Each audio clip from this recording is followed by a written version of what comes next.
Esibe Utevo chai program Esibe chai nange Moses Wamala era nga nkyali n'omusunsuzi w'ensonga Samuel Kasozi tukuba tochi mu nsonga ezenjawulo ezigenda maaso mu ggwanga lyattu Uganda tugendedde mu kumulako twadde tulese ensonga ya president w'omukulembeze w'eggwanga lya Tanzania ono ye John Pombe Magufuli yafuumudde oba ya demotinze yasizza amadaala kubanga kugamba nti omuntu abadde minister kakati beera commissioner so yabadde akolanga minister w'ebyobusuubuzi trade and industry Joseph Kakunda wetwogera yamudemotinze yamusizza amadaala oba ebifo ebyenjawulo saako n'adda akolanga Doris Akolweri oba akulira ekitongole ekiwoza omusolo ekiwandisano nga URA Charles Kichere naye yamusizza amadaala lwa nsonga emu poor performance oba okudibaga emirimu n'empeereza oba service delivery enkyamu saako n'obuli bw'enguzi tuzze ne tumulaba ono John Pombe Magufuli ku nsonga ez'enjawulo ng'alwanyisa nnyo enguzi wetwalabidde leadership ye oba obukulembeze bwe tuzze tubwekenneenya nga buli omu abukungiriza wetuviiriddeawo ndowooza sabbiiti ntono nnyo yavudde era n'aweera akaveera bwemba serabidde mu wiiki ndowooza nga 2 oba 1 yavuddeyo n'aweera akaveera so njagala tulabe ffe nga Uganda tuli mu mukago guno ogwa East African Community kiki kye tuyigirako era kinjagala namwe kenyini mujja kubeera mu kikuba mu ttooki mukulu Kasozi omusajja alwanyisa poor performance oba okubeera ng'okolaga dibengalye obuli bw'enguzi bukyangalinya ku ntebe tuzze tumugobera John Pombe Magufuli Okay, so kati kye tulina okumanya oba okuyigira mu Magufuli Uganda tulina kye tuyigira ku Magufuli tulina okumanya waliwo kye bayita presidential styles ti abakulembeze nabo balina style ezaabwe nga bolaba nti nojja kubeera nga waliwo omuyimbi ng'ono alina style ye yakuzina mazina omulanga ayete so kakati presidential style ti kakati Magufuli Kagame style yaabwe yanjawula ate ku Museveni ti presidential style tulina gye bayita passive positive netula ne active positive active positive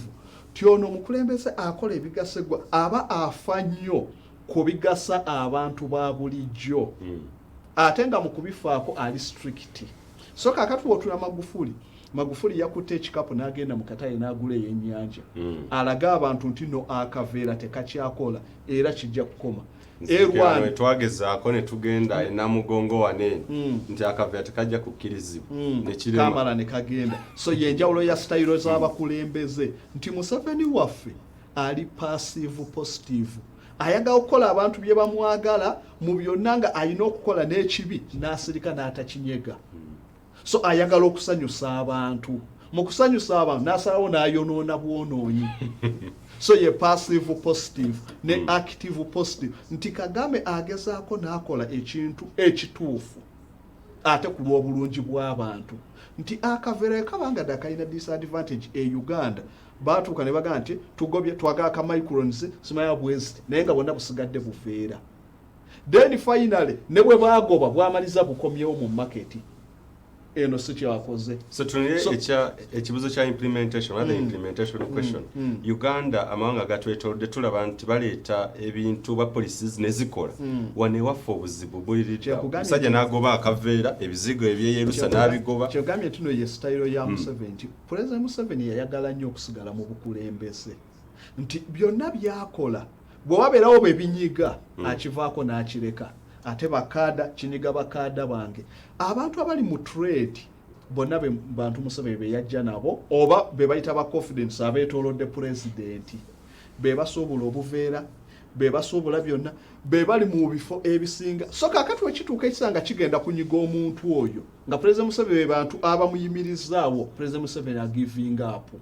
ekyali ku Magufuli ne wakikola oba abantu be balumiddwa baali nabo naye akikoze olw'obulungi bw'abantu so oyo alina willingness era asobola okuimplementinga ebisaliddwawo mu ggwanga ekitali wano ku pulezidenti waffe nti n'obuli bw'enguzi nti otunula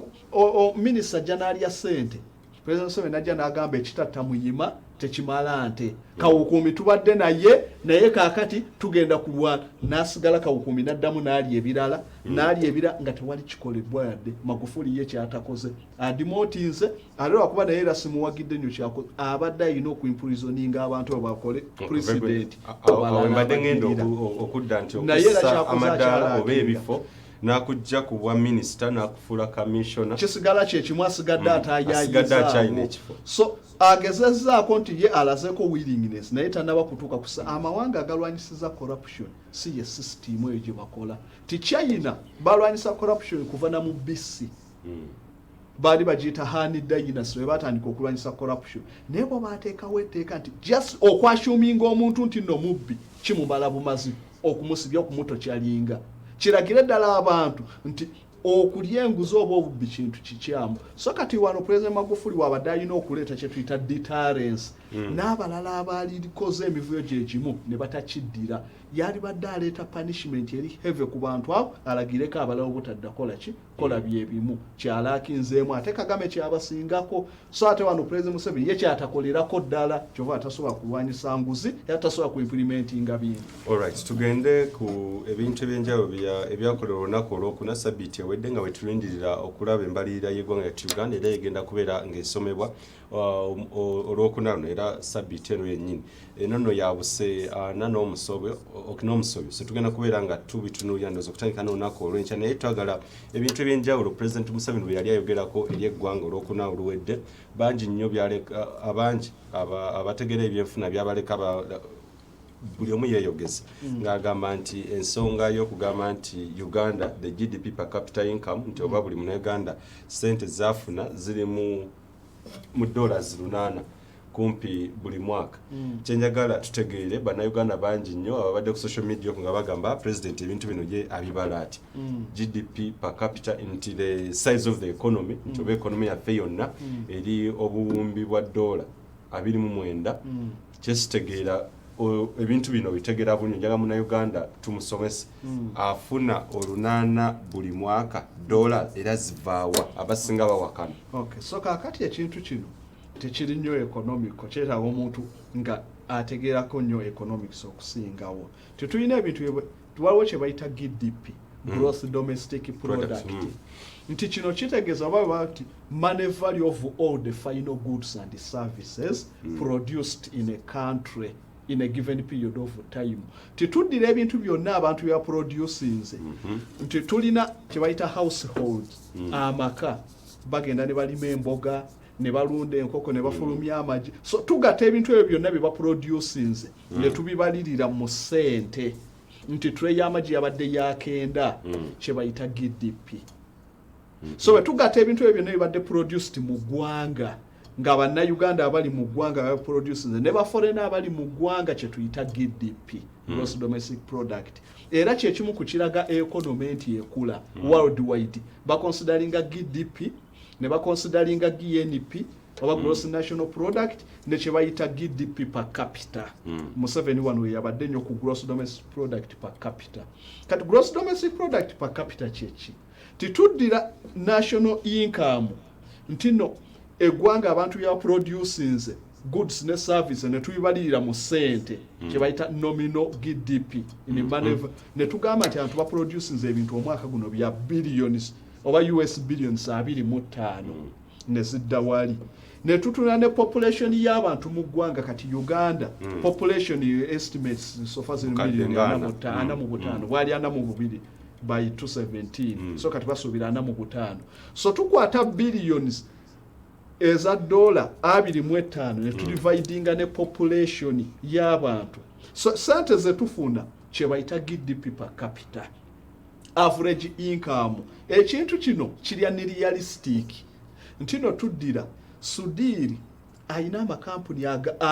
era yenna gagasinga ne mu East Africa ne tugamba mbu Sudiri naye twagenza okubaliranga mu mwaka afuna $680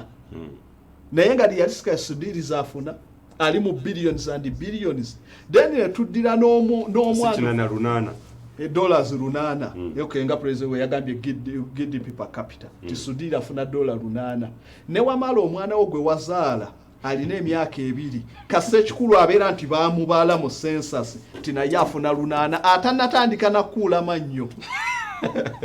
then wetuba nti tubala GDP kakati eya 2018 ne jjajja wange yafa mu gw'omusanvu omuzimu nagwo bagubalira nti gufuna $8 kuba baamubala naye kati yafa naye ku population yakyabalibwa so GDP eddira omuntu ali mu refugee camp atafuna yadde kasene ne mugamba nti afuna 8 per capita neddira Sudiri Nagaga tinaye wa 8 Museveni naye nti afuna 8 Tumukunde ti afuna 8 n'omwana eyazaalibwa ne ali mu remand home ekampiringisa omwana nti naye afuna nali mu komera so kibayita GDP per capita so President Museveni ye watula GDP per capita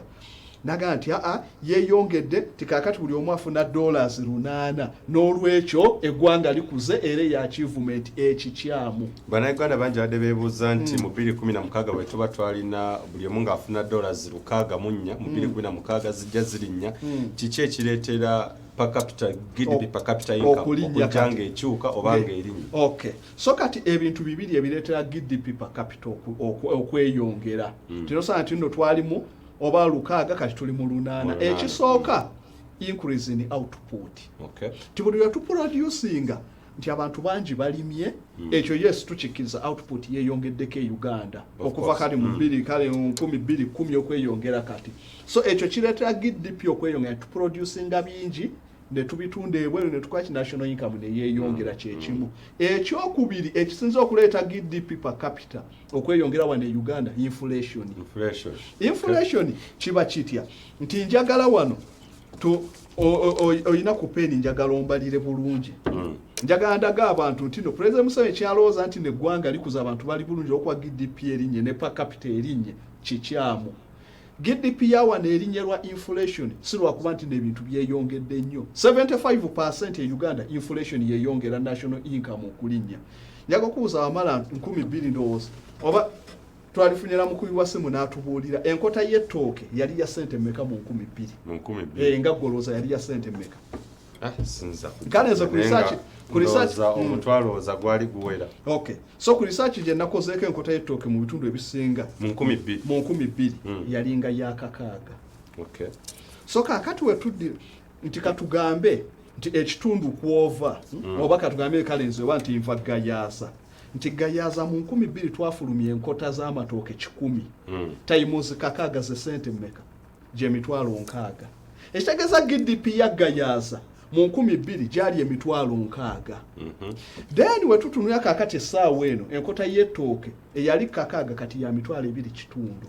ekitegeeza enkota ziri 10 zitwaproducinga mu 2000 singa twazitunda kati zaali badde miliyoni kasozi munegana ayinza okubuuza of course 2000 ng'osuubidde nti omwaka ekyasawo oba n'ebintu nga bwe bikyuka era obadde oyagala mu 2019 esigale kakaaga ati kakati njagala okubalaga nti no emiwendo okulinnya kyekireetedde national income okulinnya ennyo nti 2000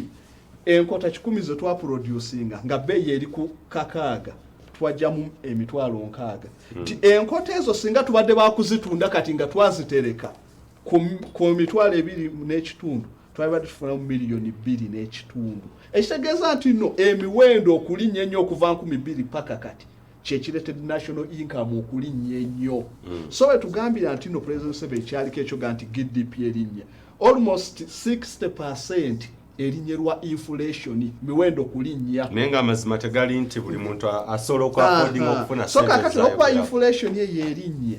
national income neba waggulu ne GDP yaffe n'erinnya nga naye mu reality tekisobola kuleeta ki bantu bano kuba nti no basobola okufuna sente zino tugende ku nsonga lwaki owakana nti $8 approximately obukadde nga 3 mu zaawana lwaki owakana nti Munnayuganda tazifuna so kakati we tutunuulira abantu lwakuba nti no tetugenda wala nnyo okunoonyeza tunuulira njagala nkuweeko ku kye bayita GDP per district mu 2018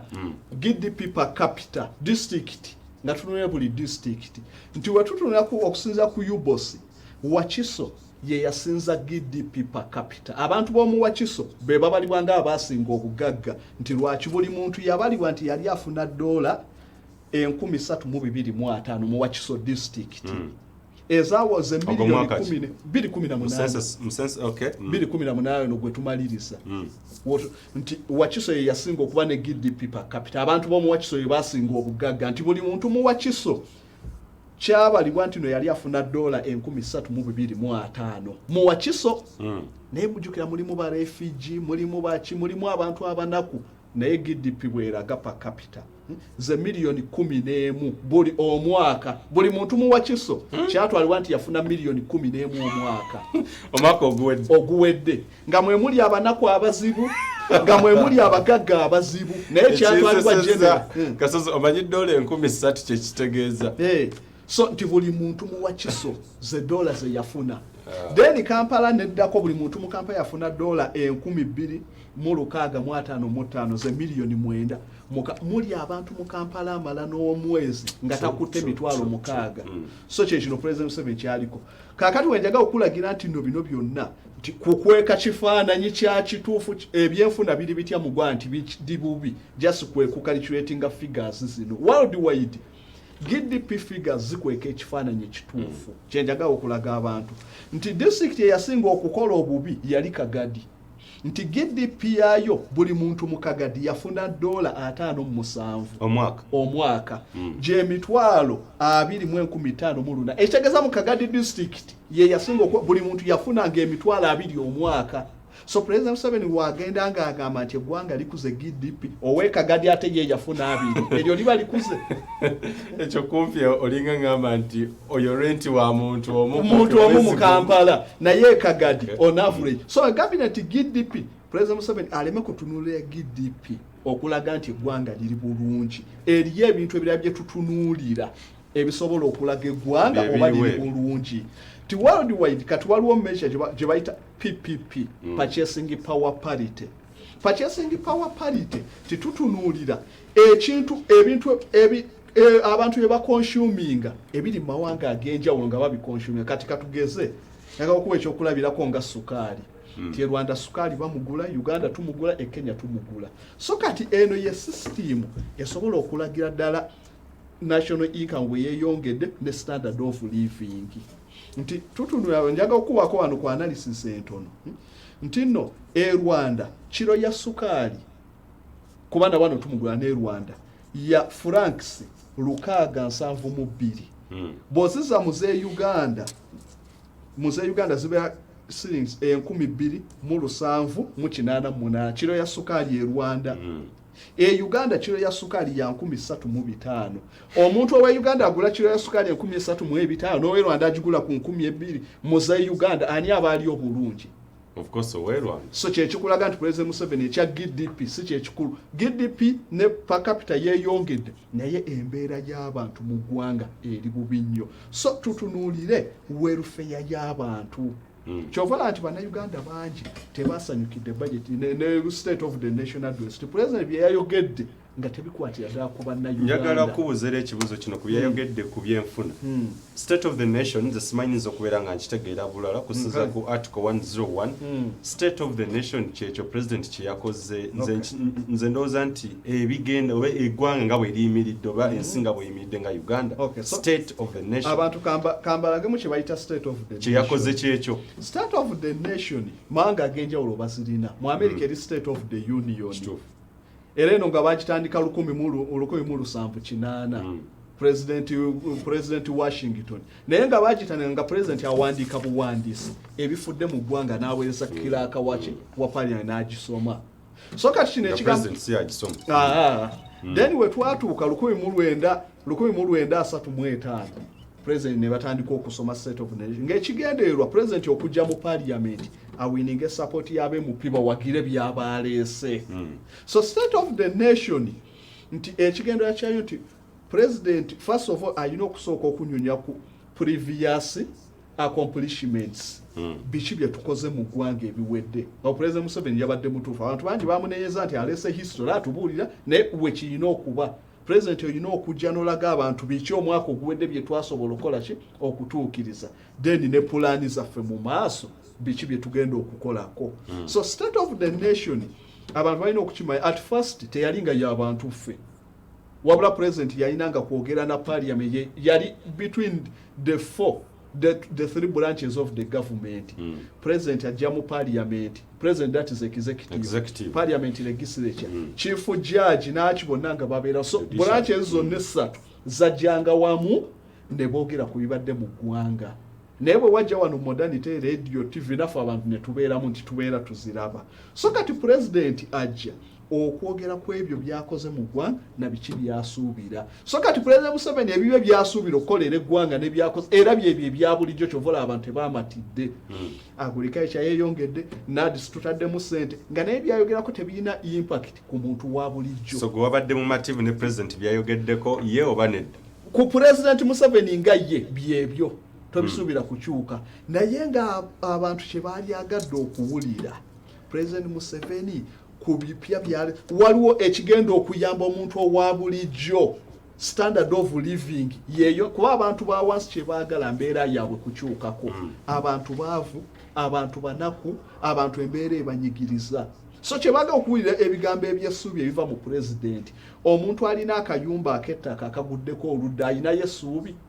President yayogedde talina katono nnyo njagala tuwe ku Munnayuganda olunaku olwaleero just abantu ne banabanga basatu bana okwogerako ku bintu ebyenjawulo okusingira ddala ekya State of the Nation nga tukifundikira tujja kubeera tukwata ku mbalirira y'eggwanga mu maaso eyo tunatufunye obudunaku olw'enkya nawe era ojja kuba oyita ku simu otutegeeze oba ekyembalirira biki by'osuubira naye njagala commenting ne ku biriwo mu ggwanga ekyerwanda okiwulidde ekya Heroes Day saako ne State of the Nation by'obadde osuubira President byataddeko essira bye byennyini byebyo byadde alina okubeera ng'akuwa ye oba nedda ojja kuba ng'oyita mu bufunze mu dakiika nga 2-3 tujja okukozesa so atufunika ku State of the Nation ekya President ebintu ebyenjawulo byayogeddeko ebyamasannyalaze okubeera nga nti amasannyalaze kumpi galinga gagenda gakka ebbeeyi ebintu ebyenjawulo ebyobulimi ebya tourism oba ebyobulambuzi so nalaga nti waliwo oko enkyukakyuka eggwanga likula so mu busiraamu waliyo omwami bamuyita Omar so Nabbi Muhammad yamwogerako nnyo yali atambula mu ddungu n'asanga omukazi ng'afumba amazzi obudde bugenda kuziba n'amubuuza ki ky'ofumba ko omukazi nfumba amazzi nti lwaki tinjaga kulimbirako baana balowooze nti nno nfumba emmere beebaka otulo tubatwale paka nkya so kakati President Museveni kino kyakola bakiyita sourcing kuddira kaana okagire keebake ajja n'abalaga NADS amasannyalaze tugongeddemu twali tuproducinga bwekiti abantu ne tugamba essuubi lijja olaba amasannyalaze gagize so kyekugambye nti akaana akeebasa ng'afumba amazzi si mmere ko kalowooza maama afumba mmere otulo ne tukatwala so President w'ogamba nti nno tweyongedde nti tulina Isimba tulina Karuma nti tugera ku produce ya megawatts esukka mu 9 nga essaawa y'akaakati biiru oba unit y'amasannyalaze yalema okukka up to now nga Rwanda bayina megawatts 240 basuubira bayi 12 bajja kuba bawezezza 405 naye nga amasannyalaze Rwanda commercial unit ey'omuntu akola business 89 francs ezawano ze ziringa ndowooza 305 then ku muntu wa bulijjo afumba household oba domestic 108 francs zeza wano nga 405 owe Rwanda asasula 405 nga bayina megawatts kumpi 205 Uganda tuli mu 9 tusasula kumpi 9 ekyo kiba kitegeeza ki so President Museveni ebintu byonna ebikolebwa nti baddira obukulembeze ne babufuula profit oriented kukola magoba so si kukolera bantu ba wansi singa kyali kiso twali badde nga abantu cost y'amasannyalaze ng'eri wansi kubanga tugayina mu bungi naye gye gakoma okweyongera gyekoma okulinnya enguudo zizimbiddwa era buli budget oba buli mwaka gwa byensimbi financial year enguudo ezisinga okubeera nga ziweebwa allocations oba okubeera nga ziweebwa omutemu omunene ndowooza credit bweri tulina ogimwa zizimbiddwa ekyo kituufu enguudo zizimbiddwa naye lwakuba obuzibu zizimbiddwa ku kye bayita increase in government deficit deficit kitegeeza enjawulo wakati wa sente government zeefuna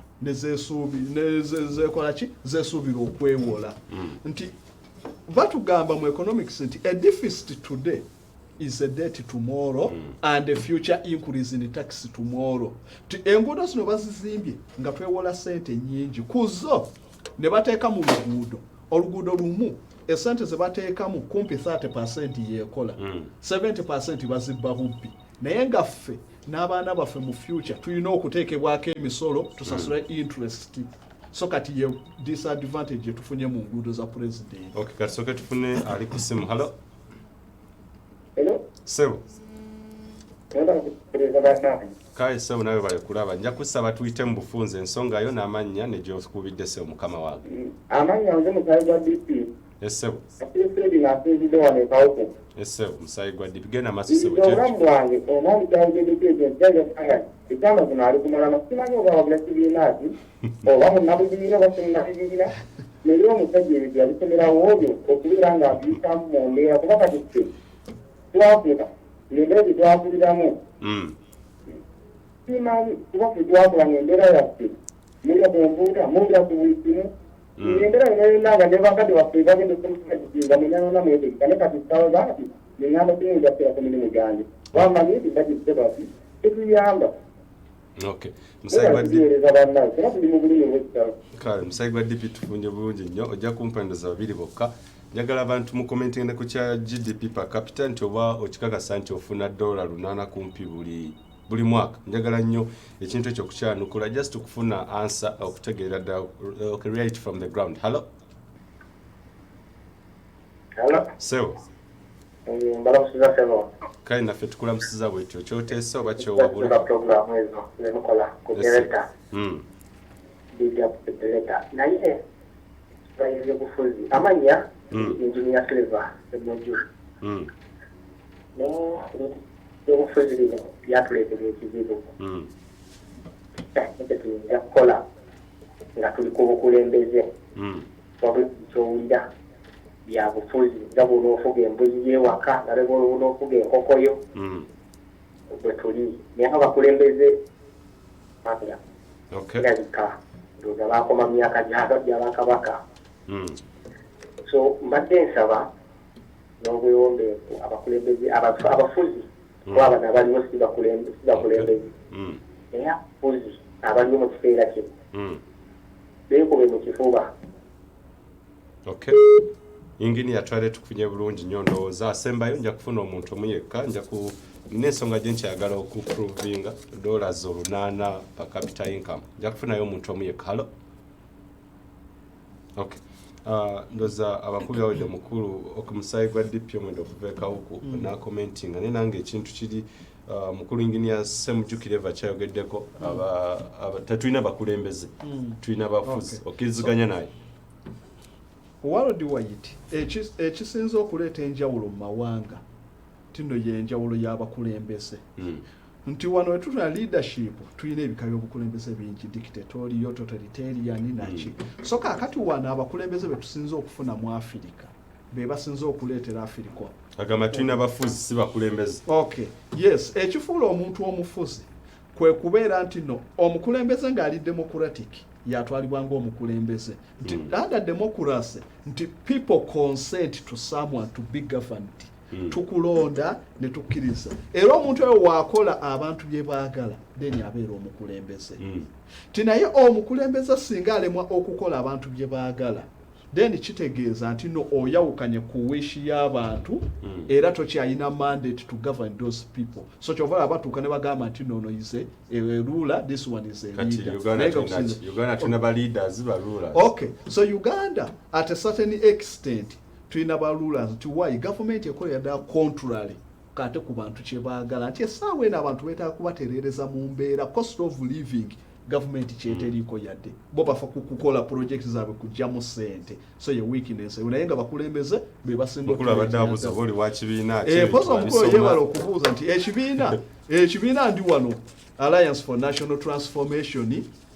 fena tulwanira kutereeza ggwanga naye ng'awo wendyawo ewajje n'omugisha muntu era bakuwa akatabo otambula nako ndoza tojja nako anti akatabo kano lwakuba nti obudde buto naye olumu samutayi we naabanga nza okwogerako kuba nja kulaga nti wano bye twogerako wano tubirina wano nkwenza nnyo okuneegattako abalungi adde balabadde otatibi ekyo kino kyolali nno kasozi ebintu binnyo bye tutera okubeera nga tukwasaganya naye obudde bwa butono nnyo tusobola okubeera tulina ekyenjawulo kye tubafumbira ate ku mukutu guli ogwa WSBB live tujja kubeera tubaleetera okubeera nga tubawera ddala ensonga mu bujjuvu bwazo okutunuulira ebigenda maaso mu ggwanga saako n'ensi yonna. Programu eddako ya muganda wange Sophie Love era agenda okukyaza eyali honorable era ne kati nkyakikizanya akyali honorable ate eri Antama Miriam Matemba agenda kubanga lwaleero ogusokedde ddala okwogera ku nsonga ez'omukwano ogenda kubeera nga obalaba ojja kuyita ku mukutu gwa Twitter ne Facebook Delta TV Uganda nange osobola okungobera ku mikutu gyonna Wamala Moses Ross osobola n'okubeera ngobera Kasozi Samuel Kasozi ku mikutu gyonna takumira mpeera abankumye tukwatagana olunaku olw'enkya Ssaabasajja Kabaka Wangala.